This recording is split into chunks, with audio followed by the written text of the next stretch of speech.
Hello class, in this short video I'm going to talk about study strategies for nursing students. The idea is that giving you these ideas will help you be more successful in your nursing school. As we know, nursing school is not easy, but the end result is well worth it. So some of the things I want to have you think about when you're getting started in your nursing education is, first of all, you need to look at your priorities. And in life, we have a lot of priorities. We have family, we have work, we maybe have parents that need our attention. We have outside priorities that all need to be managed. And what you need to do is look at, number one, what is the most important priority? And then how do these priorities affect your time management? So sometimes you might have a priority that is your favorite, maybe it's taking care of your children, but your work priority is maybe number one because you do have to go to work to pay the bills. So looking at your priorities in life, just take a piece of paper right now and just write 3 priorities that you have in life and then number those priorities. And the reason I'm having you do this is that sometimes in nursing school, you have to shift your priorities. And making going to nursing school one of those top 3 is very important. And sometimes nursing school, sometimes it nudges some of those other priorities to the side. And when that happens, such as you're not able to spend as much time with your family, your spouse, your significant other, sometimes you have to let them know that this is only for a short time. I will be able to pay more attention to you at the break. In a couple of years, I'll get to pay a lot more attention to you. But letting them know that this is a very important time in your life and that staying in nursing school and studying will take time, and it might take time away from them. Now, I understand when it comes to a job, that's not always possible. However, if you are working in a healthcare institution, sometimes they're very helpful in helping you work around schedules. If they know you have a test coming up, you might be able to get off more time, those kinds of things. So please look into that. Then I want you to think about, where do you study? Do you study at the kitchen table? Do you study on a couch? Do you study on a bed? Those are all 3 very bad areas to study, basically, because the couch and your bed are very comfortable, and after a time, it is a distraction. The kitchen table is also not a good place to study because that's where you eat, that's where you gather. So many times you have to pick up what you have on the table, put it aside, and that actually is time consuming. So think about, where could you study? Do you have a room in your house that you could put up a table, a folding table, or a desk where you could study? Some of you may have offices, which is great, but if you don't have that, is there a space in your house, basement, attic, closet? Many students have told me they're very creative in coming up with a space that they set up with a table and supplies. We'll talk about that in a few minutes, and a good chair, and that is where they go when they need quiet time. The place should be away from everyone else. If you do not have a place like that in your home, then you may want to consider, where could you go study outside? Is there a library?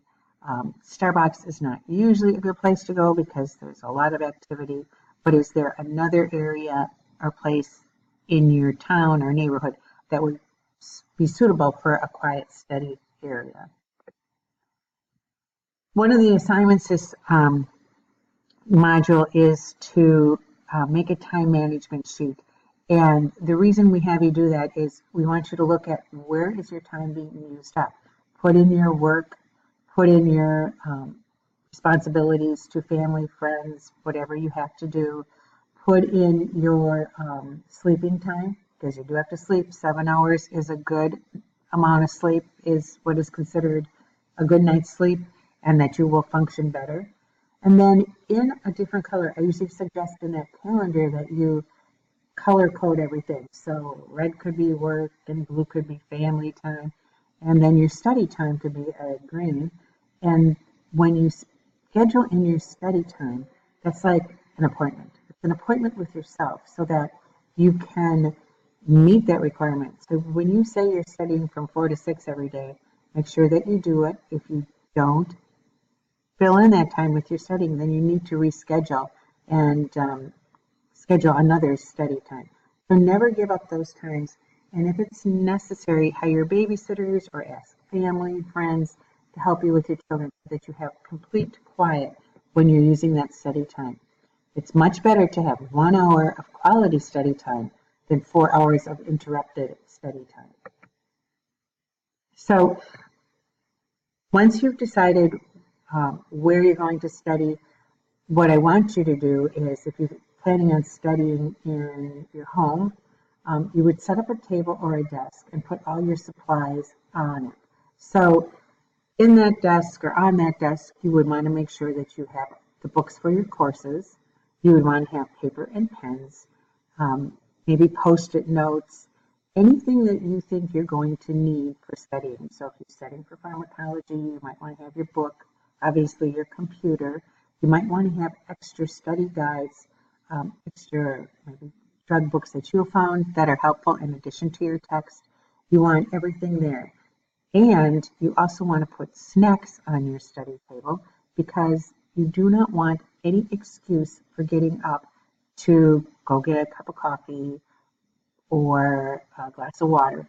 The reason being is once you leave that study table, it's easy to get up, go get your coffee, maybe throw in a load of laundry, and then your hour of study time now becomes 15 minutes. So think about where you can study, what you should have on your study desk, and then decide what is your best manner of studying. Do you do the best studying by yourself? Or do you do better studying in groups? Or do you do better studying with a partner? Many students do well with studying by themselves and then meeting later on in the week in a study group where you can question each other and talk about concepts, possible test questions, because sometimes getting it from another perspective is a really useful thing to do. The other thing you need to think about is what time of day are you the best? I happen to be a morning person, so if I need to get my work done, I'm up at 6 o'clock in the morning because I know that's when I can give my best effort. I know I'm not so good at night, so I do not do work at night. So think about that. When are you best? Some people are morning people, some people are night people. And playing into this is also family, friends, and work. So you may not be able to always pick the best time, but think about how you could do that. Even if it means, if you're a morning person, it means getting up at 4 and working from 4 to 5 before you have to go to school or work. That might be better than coming home and trying to work at 9 at night. So think about when you are the best and when you'll get the most work done. And that's looking at how much energy you have during the day.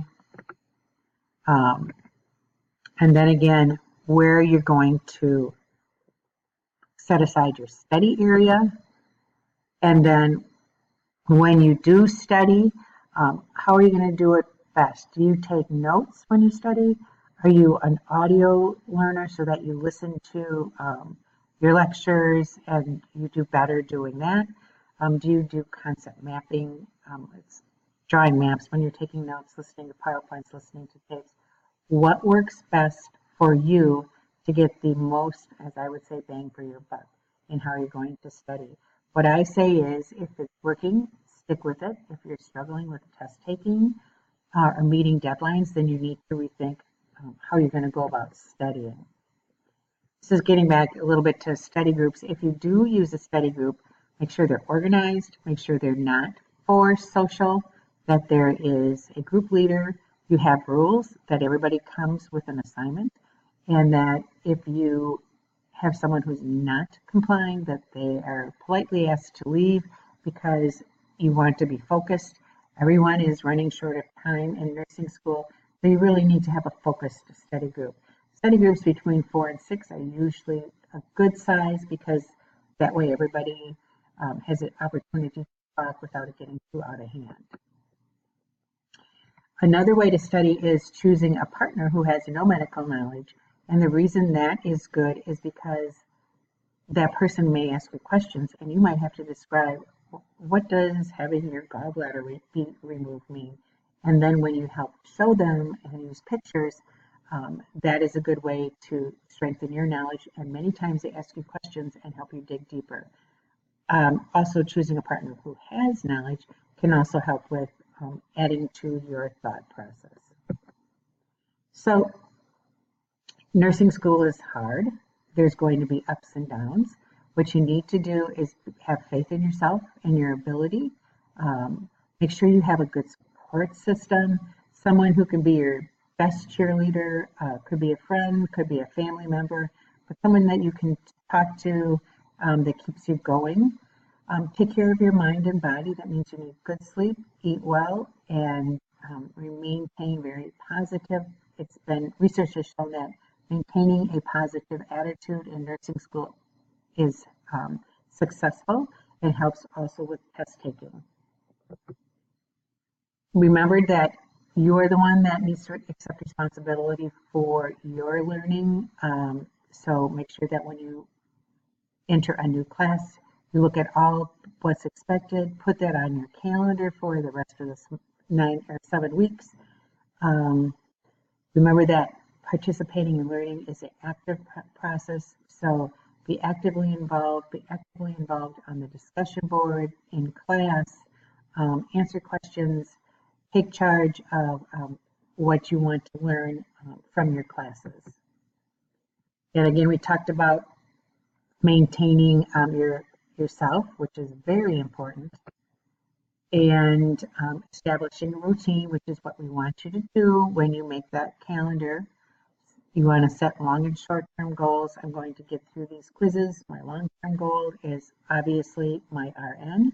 You might want to put a picture of a RN license or something on your door, on your study table, just to keep you realizing that the end is in sight. It's maybe a few years off, but it is a great goal. Remember that there will be sacrifices during nursing school, but there are also great rewards. And I would suggest that you reward yourself after every section of classes. You've made it. Go out and celebrate in whichever way you feel you would like to do that, and then get ready for the next round. We talked about maintaining your control before the test. We'll talk about a little bit more about that in test taking strategies, but make sure that you have good study habits, because if you have good study habits, you will move on to taking tests without problems. So getting that basis going is very important. A few things, and we'll get into this a little bit, when you are reading through material and you want to remember things, again, take notes. If you don't understand something, go look it up. If you see something, a word that you don't understand, stop right there, look it up, Google it. YouTube has many, many videos. There's a nursing series out by a nursing student who explains everything really well, and he's fun, and he's fun to listen to. So you can find these things by just even going on Google, YouTube, questions about nursing, and that is a great way to learn. Another thing is using mechanical aids, rhymes, things that will help you remember. And a good book that many students like is Nurse's Memory Notebook. It's a great book because it has a lot of acronyms and those kinds of things. Real quick, if you're studying and you have a distraction, write it down on a piece of paper. I need to make an appointment. And then go to it after your study time. Don't break up your study time to do something else. Remember, you're in charge of your learning, and maintain a positive attitude, and take what you've learned today and put it in practice. I think that you will find that you will be very successful in nursing school.